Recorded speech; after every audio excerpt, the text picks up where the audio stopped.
Hello বন্ধুরা, এটা আমাদের ফার্স্ট ব্লগ। আমরা দুই কালুয়া বিকেলবেলা চটপট রেডি হয়ে গেছি ঘোস্ট হাউসে যাওয়ার জন্য। আই মিন ভুতুড়ে বাড়ি। তোমরা তো আবার ইংলিশ বোঝো না। তো বন্ধুরা, রাস্তায় না উঠতে উঠতে আমাদের দুজনের কাঁপা শুরু হয়ে গেছে। আই মিন বুক। তোমরাই দেখো না, আমার এখন ভয়ে কাঁপছে। আর ঈশালও দেখো না, যেন কোনো ভয় নেই এর মধ্যে, শুধু বলে তাড়াতাড়ি আয় তাড়াতাড়ি আয়। দেখো তোমরা, ভয়ে আমাদের কাঁপাকাঁপি যেন বেড়েই চলেছে।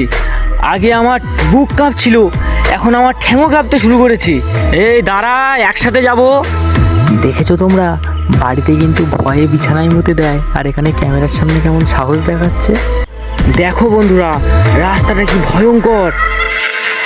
এখানে দিনের বেলা কেউ ভয়ে আসতে চায় না। আমরা অনেক সাহস নিয়ে এখানে এসেছি। ভয়ে আমাদের পায়ের ঘাম মাথায় উঠে যাচ্ছে, তবু আমরা সব কিছু বাদ দিয়ে তোমাদের জন্য ঘোস্ট হাউসে যাচ্ছি। বন্ধুরা, আমরা অনেক ভয় ও সাহসের সাথে এই ভিডিওটা করেছি। তোমরা যারা এখনও পর্যন্ত সিট বেল্ট পরোনি, তারা সিট বেল্টগুলো পরে নাও, কারণ আমাদের সঙ্গে এমন কিছু ঘটনা ঘটতে চলেছে যেটা আমরা স্বপ্নেও ভাবতে পারিনি। তোমরা দেখলে গা শিউরে উঠবে। শেষমেশ আমরা চলে এসেছি সেই ভয়ঙ্কর জায়গায়।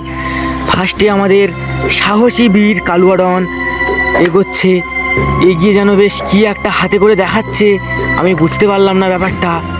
তারপরে এগিয়ে যাচ্ছি আমরা সেই ভয়ঙ্কর জায়গায়।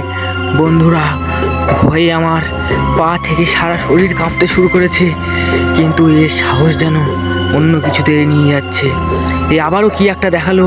আমাদের নাতি নাতনিরা বলতো এটাই নাকি সেই 336 বছর পুরানো বাড়ি।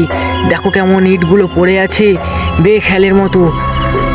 আমাদের সাথে কি ঘটতে চলেছে বাকিটা তোমরাই দেখো।